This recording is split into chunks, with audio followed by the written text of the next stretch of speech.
السلام علیکم ناظرین، رائے اسپیشل میں آپ کو خوش آمدید کہتے ہیں۔ میں ہوں آپ کا میزبان مرزا صوبان بیگ، اور اپنے پروگرام کے فارمیٹ کے مطابق ایک اور نئے مہمان کو لے کر آپ کے درمیان حاضر ہوئے ہیں۔ آج ناظرین جس مہمان سے میں آپ کی ملاقات کروانے لگا ہوں، آپ معلم ہیں، تعلیم کے شعبے سے وابستہ ہیں، فیڈرل اردو یونیورسٹی میں بحیثیت ایسوسیٹ پروفیسر آپ فرائض انجام دیتے رہے ہیں۔ فن خطابت سے آپ کا تعلق رہا ہے۔ اس کے علاوہ آپ کا جو خاص چیز ہے یا جو خصوصی بات جو ہم نے آپ کے اندر نوٹ کی، آپ کا تعلق عمر کوٹ سے ہے، ایک سندھ کا ایک چھوٹا سا علاقہ جہاں سے آپ کا تعلق تھا۔ آپ نے تعلیم کے سلسلے کا وہاں سے آغاز کیا، اور اس کے بعد آگے بڑھتے بڑھتے آپ شہر کراچی ہی نہیں بلکہ پاکستان کی ایک معروف جامعہ کے پروفیسر بھی رہے۔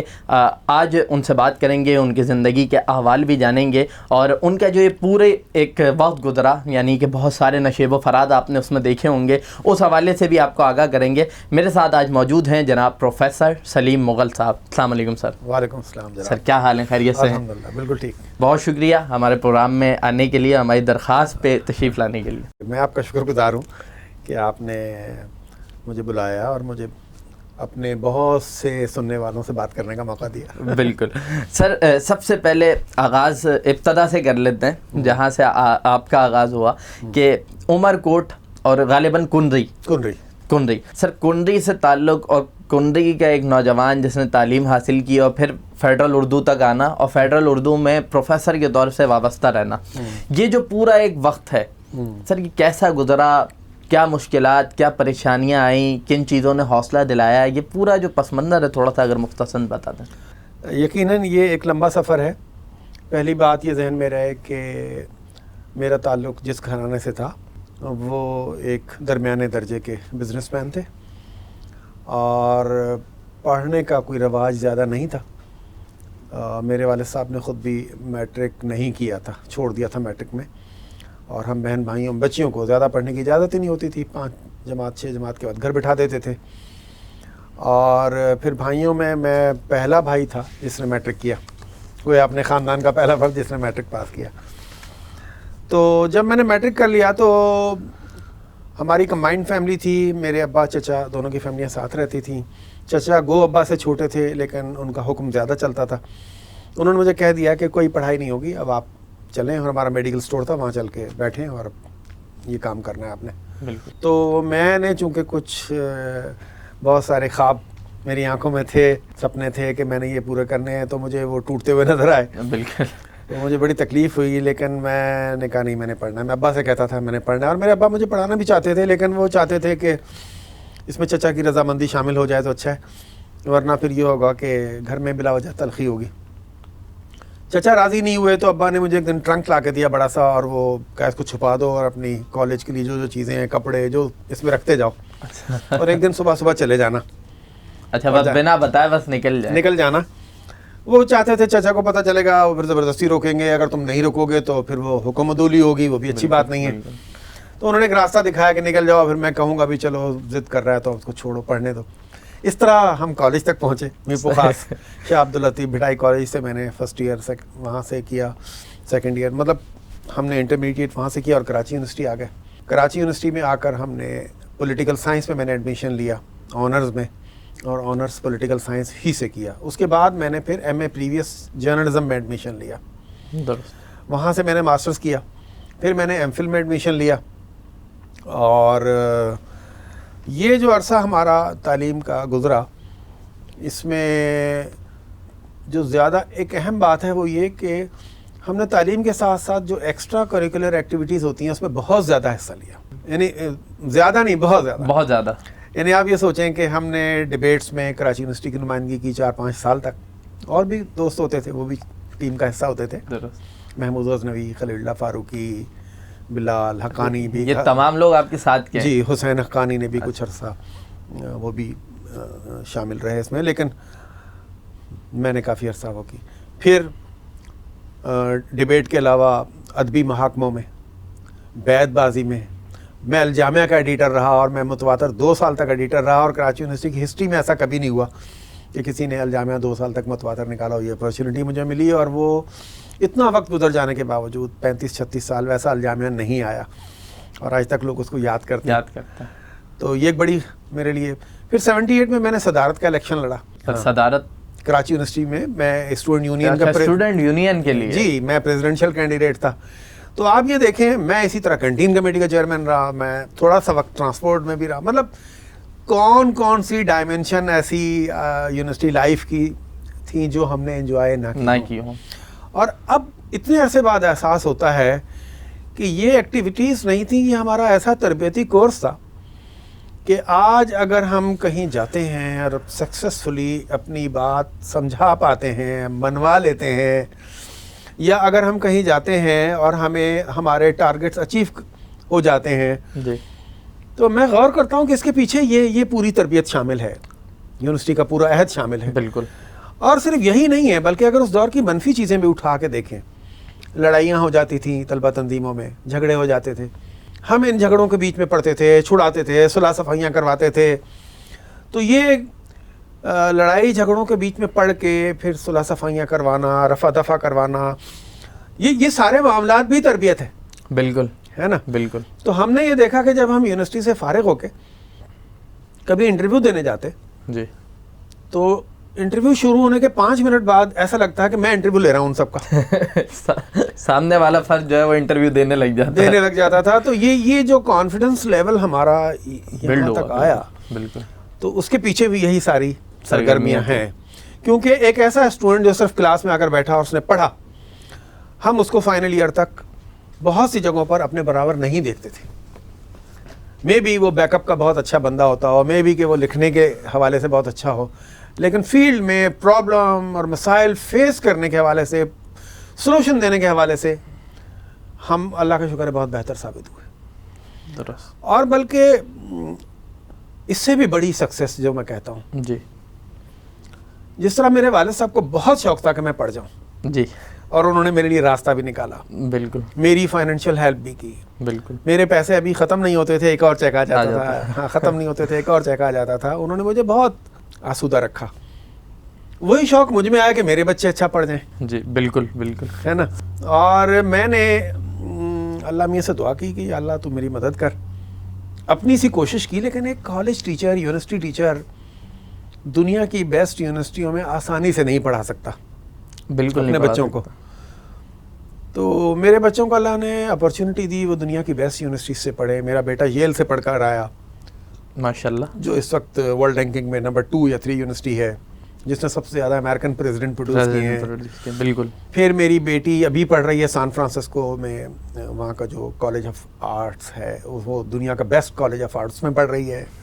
ایک بیٹی میری ابھی اٹلانٹا سے پڑھ کے آئی ہے, اور اس نے یہاں جو Indus valley school of art ہے اس سے نہ صرف پوزیشن لی, بلکہ ان کے جتنے مختلف شعبوں کے ایوارڈ ہوتے ہیں وہ اس نے ون کی ہے اکیلے نے. اچھا, تمام کے تمام ہی ون کر لی. ماشاءاللہ. آغا حسن آبدی گولڈ میڈل, اور پتہ کون سے مجھے یاد بھی نہیں ہے. اور میری پھر چوتھی اور سب سے چھوٹی بچی جو ہے, تیسری بیٹی, اور ایک بیٹے کے بعد 3 بیٹیاں ہیں میری, وہ سب سے اب اس کو یونائٹڈ نیشن کا کوئی اسکالرشپ ملا ہے, اور وہ 6 ویکس کے لیے ایجپٹ جا رہی ہے. مجھے امید ہے کہ وہ بھی اس کے بعد مزید اللہ نے چاہے اسکالرشپ لی گی. بات یہ ہے کہ بچوں نے اچھا پڑھا بچپن میں, جی, ان کی بیس بنی, جی, تو انہیں دنیا کی اچھی یونیورسٹیوں سے اسکالرشپس مل گئیں. بالکل. میرے بیٹے نے لمس سے پڑھا, جو پاکستان کی بیسٹ یونیورسٹی ہے. بالکل.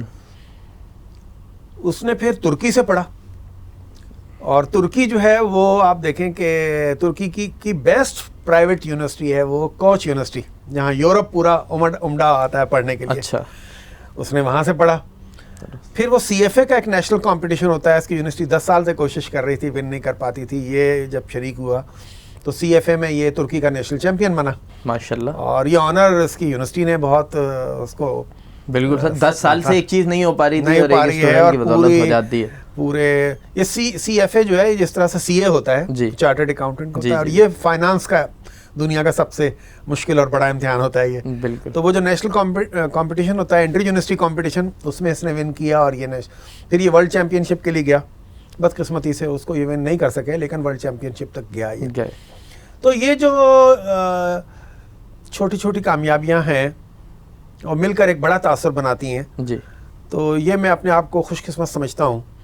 اور میں اس کا کریڈٹ اب خود نہیں لیتا, میں اپنے والد صاحب کو دیتا ہوں، بالکل، جنہوں نے آپ کے لیے راہ ہموار کری. کیونکہ اگر وہ بھی مجھے ڈسکریج کرتے بالکل کہ نہیں تم میڈیکل اسٹور پہ بیٹھ جاؤ اور بس کچھ نہیں، تو شاید آگے کا منظر کچھ اور ہوتا. لیکن ہوتا وہ یہ جو اللہ کو منظور ہوتا ہے. بالکل، مجھے شوق تھا، میں اللہ سے دعا کرتا تھا، اللہ نے راستے آسان کر دیے، راستے بنا دیے. بالکل.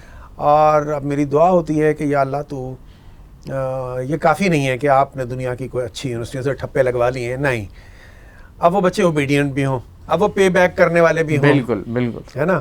مجھے پچھلے دنوں اتنی خوشی ہوئی جب میری بچی نے مجھے فون کر کے کہا وہاں سے کیلیفورنیا سے کہ ابو آپ گاؤں جائیں، وہاں سے 2 بچوں کو تلاش کریں اپنے رشتہ داروں عزیزوں میں سے کسی میں سے بھی جو بہت غریب ہو، پڑھ نہ سکتے ہوں. ہم کوشش کریں گے ان کی زندگیوں میں داخل ہو جائیں، ان کے لیے اسکالرشپ تو کریں گے ہی کریں گے، لیکن ان کے ایٹیچیوڈ کو بدل دیں گے، ان کی لائف کو بدل دیں گے جب تک وہ پروفیشنل ایجوکیشن ان کی کمپلیٹ نہیں ہوتی.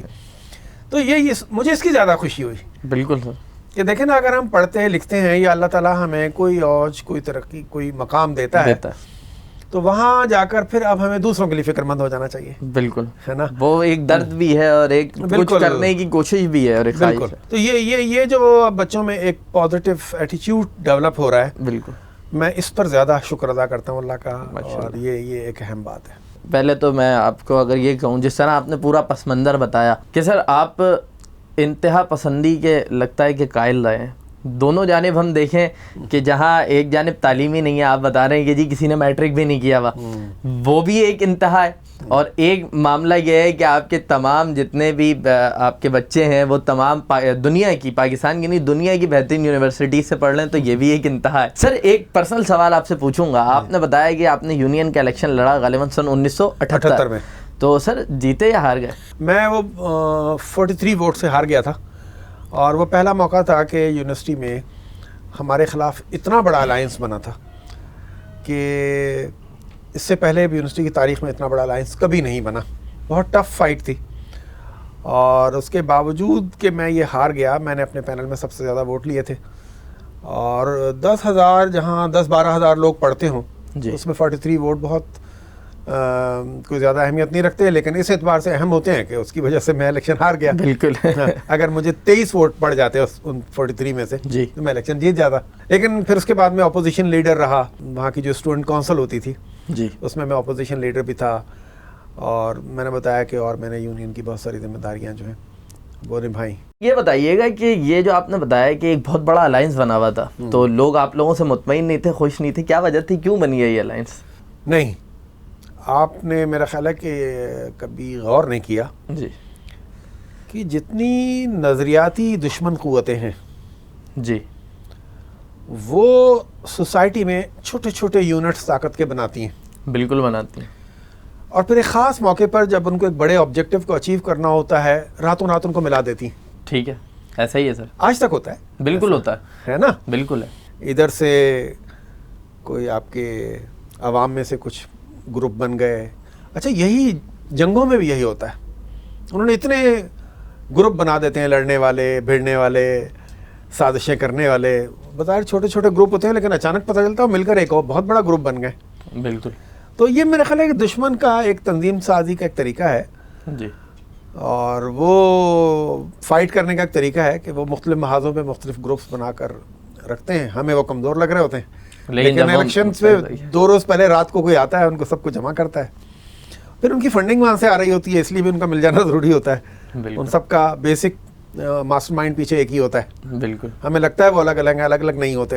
اندر سے سارے تانے بانے ایک ہی جگہ جائے گے. بھائی آپ نے کراچی میں بھی دیکھا، اور یہ باتیں ثابت بھی ہوئی انویسٹیگیشن سے، کہ کراچی کے حالات جو خراب ہوئے جی، تو کوئی ایم کیو ایم کو کہتا ہے، تو کوئی امن کمیٹی کو کہتا ہے، تو کوئی جی ایس این کو کہتا ہے. جی، لیکن ابھی بہت سی یہ جو گرفتاریاں اور انویسٹیگیشنز ہوئیں تو باتیں سامنے آئیں کہ ان سب کے ماسٹر مائنڈ پیچھے کی سر پیچھے یا بارڈر پار کے پیچھے سے مراد یہ ہے کہ ان کے پیچھے جو ان کی ڈوریں ہلا رہا ہے، جو ان کی مدد کر رہا ہے. ٹھیک کہہ رہے ہیں. یہ طریقہ ایک ہے پرانا، جب وہ سمجھتے ہیں کہ یہ اتنے طاقتور ہو گئے ہیں کہ ان کو زیر نہیں کیا سکتا، تو وہ ان کو ملا کر ایک کرتے ہیں. سر آپ نے نظریاتی اساس کی بات کی، پاکستان کا جو قیام ہے اس کا جو معاملہ ہے، اب خاصے سوالات اٹھتے ہیں، خاصے لوگ کہتے ہیں کہ نہیں، قائد اعظم تو ایک بڑا سیکولر پاکستان چاہتے تھے، کیونکہ آپ نے ایک پورا وقت دیکھا ہے پاکستان میں، آپ نے اب آپ کا مطالعہ بھی ہے، اس حوالے سے آپ کیا رائے رکھتے ہیں؟ جناب میں اس پہ جو رائے رکھتا ہوں وہ یہ ہے کہ میں نے پچھلے دنوں ڈاکٹر انیس صاحب جو اس وقت رفاح یونیورسٹی کے وائس چانسلر ہیں اسلام آباد کے، جی، ان کے ایک پروجیکٹ پہ کام کیا.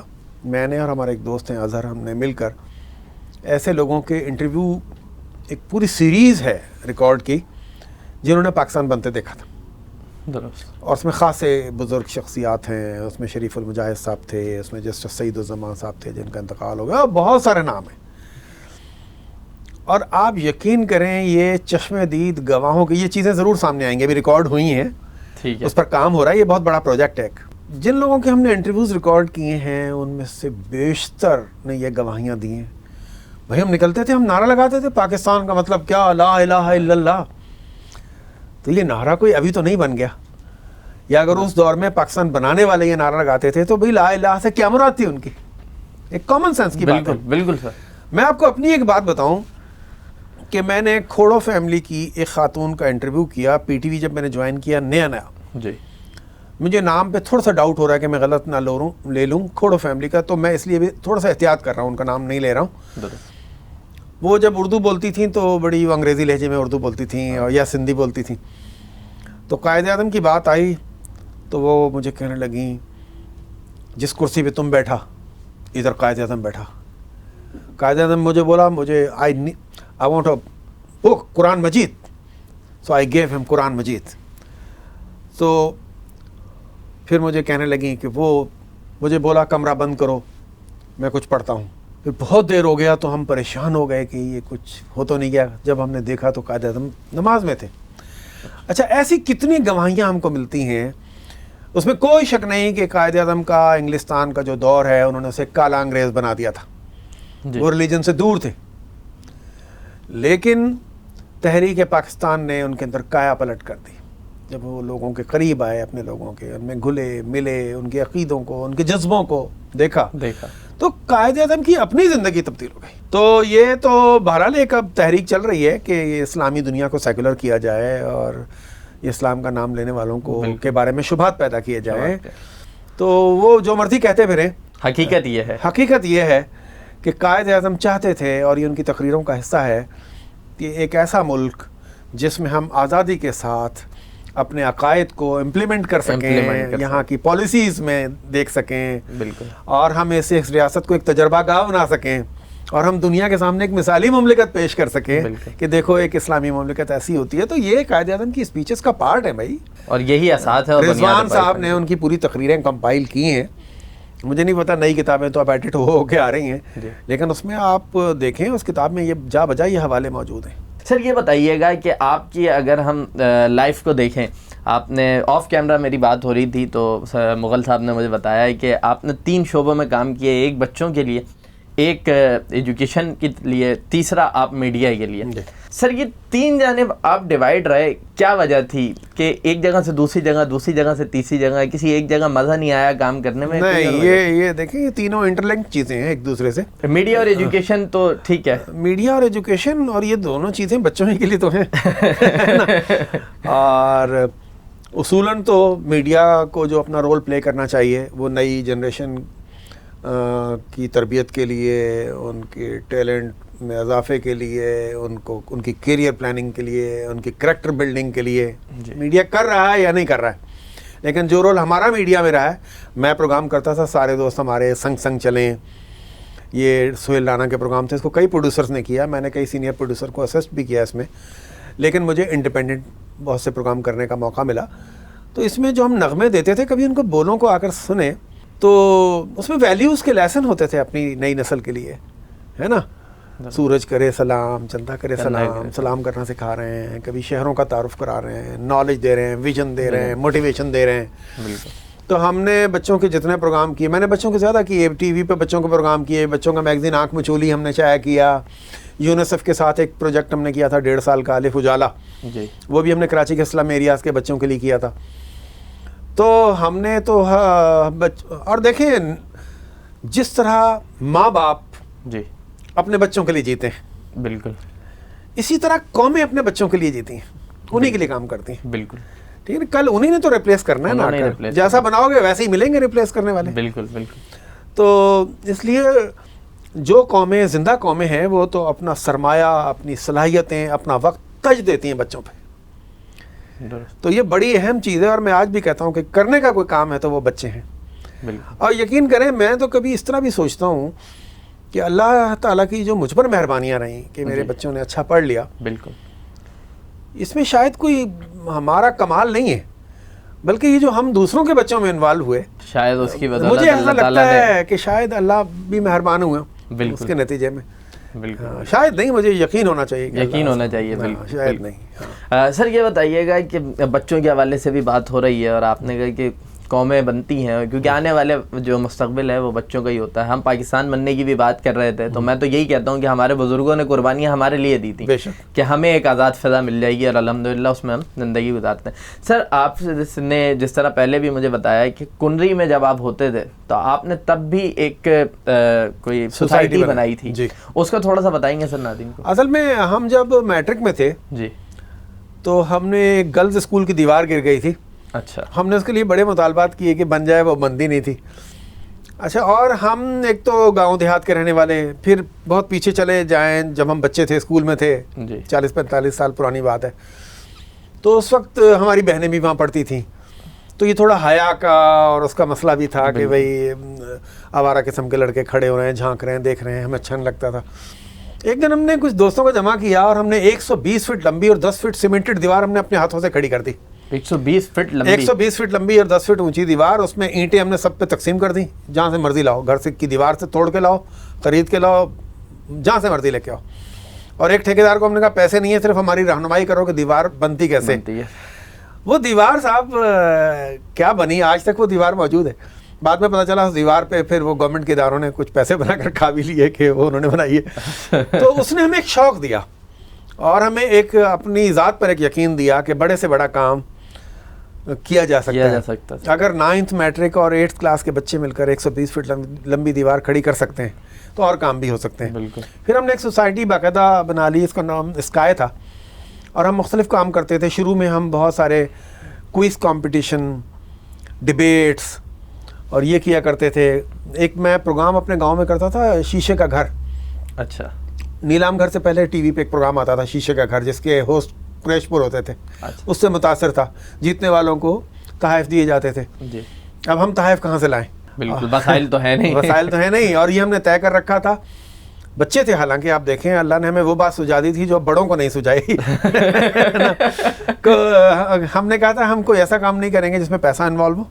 کوئی ایسا کام نہیں کریں گے جس میں شہرت اور ناموری کا چکر چلتا ہو. اس کے پیچھے وجہ یہ تھی سر؟ وجہ یہ تھی کہ ہم نے یہ سوچا تھا کہ وہ کیا چیزیں ہیں جو تنظیموں کو خراب کرتی ہیں. تو اس میں یہ 3 چیزیں بڑی اہم ہیں. ہاں، تو ہم نے یہ ناموری کے راستے بند کیے، پیسوں کے راستے بند کیے، اور ہمارا خیال تھا کہ سینکڑوں کام ایسے ہیں جو ہم اپنی عمروں کے حساب سے بغیر اس پیسوں کے کر سکتے ہیں.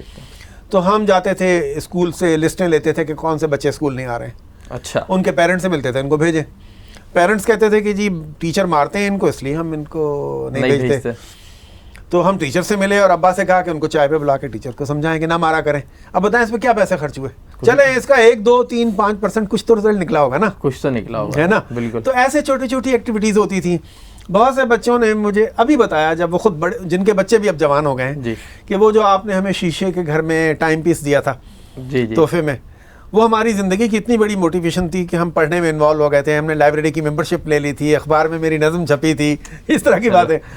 سر ویسے وہ گفٹ آتے کہاں سے تھے؟ وہ گفٹ یہ بڑا مزیدار سوال ہے. پیسہ تو نہیں ہے تو آ کہاں سے رہے؟ وہ میں نے اپنے گھر کی چیزیں چوری کر کے لاتا تھا. اپنے گھر سے چوری کر کے. تو وہ صورتحال، اور چھوٹی چھوٹی چیزیں، اجرک اٹھا کے لے آیا، ٹائم پیس اٹھا کے لے آیا، وال کلاک اتار کے لے آیا، روح افزا کی بوتلیں بہت میں نے چوری کی، وہ ٹھیک ہے نا. تو اس میں پھر یہ ہوا کہ گھر کی سب الماریوں کو تالے لگ گئے. انہوں نے کہا یہ اب کوئی چیز بچے گی نہیں. تو اب یہ دیکھیں کہ ایک جنون تھا مجھے، اور اس طرح میں نے کیا. وہ چوری تو اس سینس میں نہیں تھی, میری اپنی ایک اعتبار سے میری بھی چیزیں تھیں, لیکن ہاں اماں ابا سے چرا کے لاتا تھا, کچھ بتاتا نہیں تھا. تو مجھے اب وہ بعض بچوں نے بتایا کہ وہ تم نے جو مجھے گفٹ دیے تھے یار, اس نے میری زندگی کو یوں تبدیل کیا. تو دیکھیں یہ چھوٹی چھوٹی حرکتیں بچپن کی جو ہیں وہ بعض بڑے کاموں کی بنیاد رکھ دیتی ہیں, بنیاد بن جاتی ہیں. پھر ہم نے اس کے بعد اب ایک سوسائٹی اپنی اور بنائی ہے, اور اب ہم ایک بہت بڑے اسکیل پہ کام کر رہے ہیں. اور بڑے اسکیل کا مطلب نمبر آف پیپل نہیں ہے, ٹھیک ہے, اور نہ پیسہ اور فنڈنگ ہے, نتیجہ بڑا ہے. ہاں, ہم سوچ بچار کے سطح پہ زیادہ کام کر رہے ہیں. ہم یہ کہتے ہیں یہ دنیا بھر میں یہ جو مسلمان ذلیل و خوار ہو رہے ہیں اور دنیا بھر میں رسوا اور پریشان ہو رہے ہیں, اور یہ جو تکلیف اور کرب کی کیفیت ہے, اس کے پیچھے اور بھی اسباب ہوں گے, لیکن ایک سبب تعلیم سے اپنے تعلق کا کمزور پڑ جانا, ہائر ایجوکیشن سے کٹ جانا, ریسرچ سے دور ہو جانا, بالکل ہے نا, اس کو میں ایک بڑا سبب قرار دیتا ہوں. بالکل. تو میرا یہ خیال ہے کہ ہمیں اس طرف پلٹنا چاہیے. بالکل سر, لازم ہے.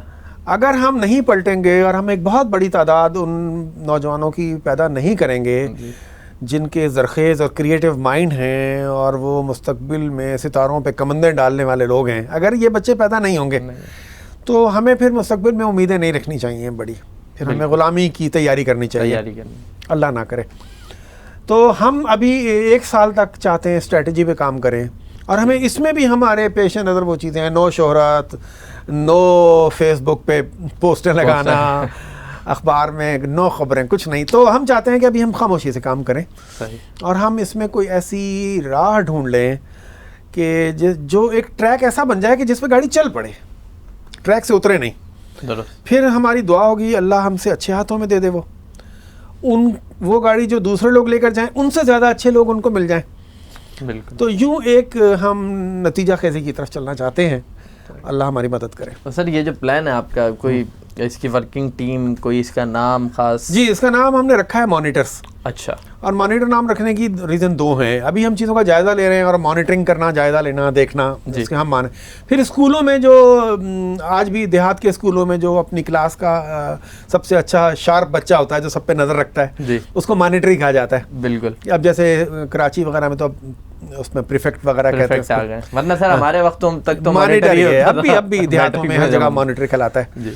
تو مانیٹر کا ایک رول بیسیکلی ایجوکیشن کے حوالے سے چیزوں پر نظر رکھنا, لوگوں کو دیکھنا, کون شرارت کر رہا ہے, کون کلاس کا ڈسپلن خراب کر رہا ہے. تو ہم دیکھ رہے ہیں کہ کون ایجوکیشن کے لیے کام کر رہا ہے, کون اس میں مسائل پیدا کر رہا ہے, کہاں پرابلم ہے, کیسے ٹھیک ہونا ہے. تو ہم نے اس کا نام مانیٹر رکھا ہے, اور ایسی ازرائے مذاق میں اس کو میں نے ایک ایکرونیم بھی بنایا ہے, اور وہ جس طرح ایبریویشن ہوتا ہے کہ MONITORS, movement of national integration through observation, research and study. لیکن یہ نام ہم بتاتے نہیں ہے اتنا لمبا, وہ تو مانیٹر مختصر بھی ہے اور سمجھ میں آنے والا بھی. ہم لکھتے ہیں monitors education and awareness. Right. ابھی ہم نے 50-60 لوگ سلیکٹ کیے. اچھا. اور یہ 50-60 نام ہمیں 1 سال کی ایفرٹ سے ملے. ٹھیک ہے. وہ لوگ جو دور کی کوڑی لا سکتے ہیں, اچھا مشورہ دے سکتے ہیں, ایجوکیشن جن کا ویژن ہے, رائٹ, اور جو اچھی بات کر سکتے ہیں, ساتھ دے سکتے ہیں, اچھا لکھ سکتے ہیں, چیزوں کو ڈاکومنٹ کر سکتے ہیں, ایک مخصوص فیلڈ میں ایجوکیشن کی اچھا ایکسپیرینس رکھتے ہیں, اچھی نظر رکھتے ہیں. تو ہم نے ایسے کچھ لوگ چنے ہیں. اس میں کچھ لوگ آتے جاتے رہیں گے, کچھ پرماننٹ رہیں گے, لیکن میرا خیال ہے سال بھر تک بہت ٹائم ہوتا ہے, ہمیں ایک ایسی ٹیم اللہ نے چاہا مل جائے گی کہ جو اس کو پراپرلی لے کر چل سکے. سر اکثر و بیشتر دیکھنے میں آیا ہے کہ ٹیمز تو مل جاتی ہیں لیکن منزل تک نہیں پہنچ پاتے, تو آپ کو لگتا ہے کیونکہ ایک بہت بڑا خلا ہے, اسے پر کر پائیں گے؟ دیکھیں, ہم اس کا میرے پاس کوئی جواب نہیں ہے, اور اس کا جواب ایک ہی دعا ہے جو ہم اللہ سے کرتے ہیں کہ اللہ تو ہم کو منتخب کر لے اس کام کے لیے. آمین. ہے نا, اگر وہ منتخب کر لے گا تو کروا بھی دے گا, اور نہیں کرے گا تو وہ اس کی حکمت اور دانائی ضرور ہم دیکھے گی کہ یہ اس کے لیے اہل نہیں ہے, تبھی وہ ہم سے نہیں کروائے گا. ٹھیک ہے نا. اور دوسری چیز ہے جو ہمارے اندر ایک کمزوری پائی جاتی ہے جس کو ہم ریئلائز کرتے ہیں اور ریئلائز کرتا رہنا چاہیے, کہ ہمارے اندر استقامت کی کمی ہے. میں اپنی بات کر رہا ہوں. اور جو کامیابیاں ہوتی ہیں بڑی تحریکوں اور بڑے اس کے لیے, اس میں استقامت بڑا بنیادی فیکٹر ہوتی ہے. کہتے ہیں استقامت ہی کرامت ہے. بالکل, ہے نا. بالکل. تو اگر ہم استقامت پہ قائم رہے تو ہم اس کو امید ہے کہ ایک مؤثر پلیٹ فارم بنانے میں کامیاب ہو جائیں گے انشاءاللہ. دوسری بات یہ بھی ہے کہ ہم نے اس میں بھی طے کیا ہے جی کہ ہم فنڈنگ نہیں لیں گے. جو کریں گے اپنے بلبوتے پہ کریں گے. اپنے بلبوتے پہ کریں گے. اس کے لیے ہم نے ایک بڑا فقیرانہ سا ایک نظام سوچا ہے جی. اور ہم سمجھتے ہیں کہ جہاں سے فنڈنگ آتی ہے وہاں سے ڈکٹیشن آتی ہے. بالکل ٹھیک ہے نا. بالکل سر. ہاں بڑی گہری بات ہے یہ. ہاں اور ہم یہ بھی جانتے ہیں کہ جب اس اسپرٹ سے کام ہوتا ہے نا جی, یہ پوچھا جاتا ہے کہ حضرت ابوبکر سے کہ گھر میں کیا چھوڑا ہے, کیونکہ صرف اللہ اور اس کے رسول کی محبت چھوڑا ہے. بالکل ہے نا, اور کچھ ہے ہی نہیں ہے, سب لے آیا ہوں. سب لے آیا. تو جب ہم اپنے وسائل دیتے ہیں جی تو ہمارا جو انوالومنٹ کا لیول ہے اور ہماری جو انٹیگریشن ہے وہ بہت بڑھ جاتا ہے. باہر کی فنڈنگ میں نہیں بڑھتا. اسی طرح جو بہت سا ایک مائنڈ سیٹ بن گیا ہے, میں اس میں بڑا حیران ہوتا ہوں. آپ کو فنڈنگ ملتی ہے, آپ 5 اسٹار میں سیمینار کرتے ہیں, خدا کے بندو 5 اسٹار پہ خرچ ہونے والے کا اندازہ ہے کتنا خرچ کیا آپ نے. صحیح کہنا. آپ کو پیسے اس لیے ملے تھے, وہ تو ادھر لگانے کے لیے ملے تھے. صحیح بات ہے, ٹھیک کہہ رہے ہیں. تو ایسے کتنی جگہ ہیں جہاں ہمارے وسائل ہم ضائع کرتے ہیں. جی بالکل ہے نا. تو ہم تو یہ سب کچھ نہیں کریں گے. میں پہلے سال کے لیے پورے اخراجات میں دوں گا, تو زیادہ نہیں ہوں گے. میرے گھر پہ ہم جمع ہوں گے. صحیح. جو بھی چائے پانی یا ایک سادہ سا کھانا اگر ہم کھائیں گے وہ ہم, میرا خیال ہے کہ مہینے میں 1 دفعہ اللہ نے اتنی توفیق دی ہے کہ میں کر لوں گا, جو بھی چھوٹے چھوٹے انتظامات ہیں. اور 1 سال بعد بھی ہم سوچ رہے ہیں کہ پھر ہم اس کو بڑا کریں گے, تو ایک ڈبہ رکھ دیں گے, اور جو جیب میں تھوڑے سے پیسے جو زندگی بھر بھی دیتے رہو تو تمہیں تکلیف نہ دیں, وہ ڈال دو اس میں. وہ ڈال دو. ہاں, اگر آپ سمجھتے ہو کہ مجھے 10 روپے ہر مہینہ دینے سے کوئی تکلیف نہیں ہوگی تو آپ 10 روپے ڈالو. اور اگر 50 روپے دینے سے تکلیف ہوگی اور آپ 50 ڈال رہے ہو تو ہمیں تکلیف ہوگی کہ آپ 50 ڈال رہے ہو. ہے نا. بالکل. یہ ہماری اپروچ ہے. صحیح. اور ہم اسی طرح لے کر چلنا چاہتے ہیں. ہم سمجھتے ہیں جو ہمارا دین ہے جی, وہ اس کا حسن ہی توازن ہے, جو عبادات کا اور انسانی معاملات کا اور انسانی حقوق کا ایک خوبصورت بیلنس ہے یہ. بالکل. ہے نا. بالکل. ہم اس بیلنس کو آؤٹ نہیں ہونا دینا چاہتے. کچھ لوگ عبادات کی طرف چل دیتے ہیں, اسی کو مکمل وہ بنا لیتے ہیں. کچھ لوگ انسانی ہیومن رائٹس کی بات کرتے ہیں لیکن وہ دین کو اور اللہ کے راستے کو چھوڑ دیتے ہیں. تو ایسا نہیں ہے. ہم کوشش کریں گے کہ ہم اپنے تعلیمی معاملات کو لے کر اس طرح چلیں کہ ہماری باقی چیزوں میں بھی اعتدال نظر آئے. بالکل سر, ہماری بھی دعا یہی ہے کہ آپ کامیاب ہوں. اس کے نتیجے میں یقیناً پاکستان نے ہی ترقی کرنی ہے. سر پروگرام کا وقت بالکل ہمارے اختتام کو پہنچ چکا ہے. آخر میں سر یہ ضرور جاننا چاہوں گا, جس طرح بلکہ میں آپ کو پیغام دینے کے لیے کہوں گا, کیونکہ جس طرح آپ نے تذکرہ کیا ہے کہ آپ کے پاس کوئی جواب نہیں ہے کہ کامیاب ہوں گے نہیں ہوں گے کیا ہوگا, بس اپنی سی کوشش کرنی ہے. سر آج پاکستان کا میں سمجھتا ہوں سب سے بڑا مسئلہ یہ ہے کہ لوگوں کے اندر مایوسی پھیل گئی ہے, اور یہ جو سوچ ہے کہ ہم نہیں کر سکتے اور نہیں ہو سکتا, تو ایسے لوگوں کو کیا پیغام دینا چاہیں گے؟ دیکھیں, پیغام دینا میرا مرتبہ نہیں ہے, لیکن بہرحال ایک بات جو میں سوچتا ہوں شیئر کروں گا ضرور, اور وہ یہ ہے کہ یہ دنیا جس نے بنائی ہے نا جی, یہ اس کی ہے. بے شک. وہ اس کو جنت نظیر بنا دے, وہ اسے جہنم بنا دے, وہ اسے توڑ پھوڑ دے, وہ اس کو رکھے, وہ ہمیں رکھے نہ رکھے, وہ مالک ہے, اس کی جیسے مرضی وہ جیسے مرضی رکھے. بالکل. اور ہمیں اس بات کا پابند بھی نہیں بنایا گیا کہ حساب دینا ہوگا کہ دنیا کیوں نہیں اچھی بنی. بالکل. ہمیں تو حساب دینا ہوگا تم کیا تیر مار کے آئے, تم نے کیا کیا, تم نے کیا کیا. بالکل. تو میں سب لوگوں سے کہتا ہوں کہ اپنا حصہ ڈالو, مگر ایک تصور جو ہمارے یہاں ثواب دارین کا ہے اس سے بڑی خرابی بھی آئی ہے. یار کر لو ثواب مل جائے گا, تو اس سے کیا ہوا کہ ہم نے نتیجہ خیزی کی طرف ہم نہیں گئے, یعنی رزلٹ اورینٹڈ ہو کر کام نہیں کیا. لوگ اپنا حصہ ڈالیں, اپنے حصے کا کام کریں, اللہ سے دعا کریں, اللہ سے رجوع کریں, اور پھر چھوڑ دیں اس پہ. اب وہ کامیابی دیتا ہے نہیں دیتا تو اس کے پیچھے بھی کوئی مسئلے. بہت سے پیغمبروں کی دعوت پر ان کی امتوں کو کچھ بھی نہیں ہوا. کیا ہوا, ناکام ہو کے چلے گئے؟ ناکام تو نہیں ہوئے بھائی, اللہ نے انہیں جس کام کے لیے بھیجا وہ کر گئے. وہ کر گئے. بالکل. ہے نا. اور اس کو جب تبدیلی لانی ہوگی چیزیں مل جائیں گی. ٹھیک ہے نا.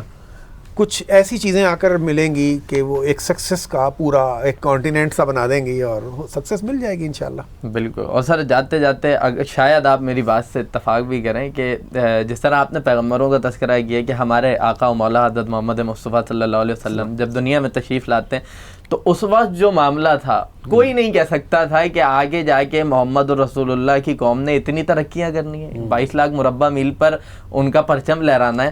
تو ہر کام کی ابتدا چھوٹے سے ہی ہوتی ہے اور پھر اللہ تعالیٰ اسے کہاں سے کہاں لے جاتا ہے. ایسے ہی ہوتا ہے. ہم اپنا حصہ ڈال رہے ہیں جی, کوئی کچھ نہیں کر رہے ہیں, اور ڈال رہے ہیں مگر بڑے دل سے. دل سے ڈال رہے ہیں، دل سے ڈالنے کی کوشش کر رہے ہیں اور اللہ سے دعا کر رہے ہیں یا اللہ تو کسی کو تو منتخب کرے گا، ہمیں بھی کر لے.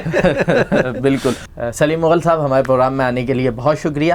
ناظرین یہاں پہ رائے اسپیشل کا وقت اپنے اختتام کو پہنچتا ہے. اپنے میزبان مرزا صوبان بیگ کو دیجیے اجازت. جہاں رہیں خوش رہیں، پاکستان کی تعمیر و ترقی میں اپنا حصہ ملاتے رہیں. اللہ نگہبان.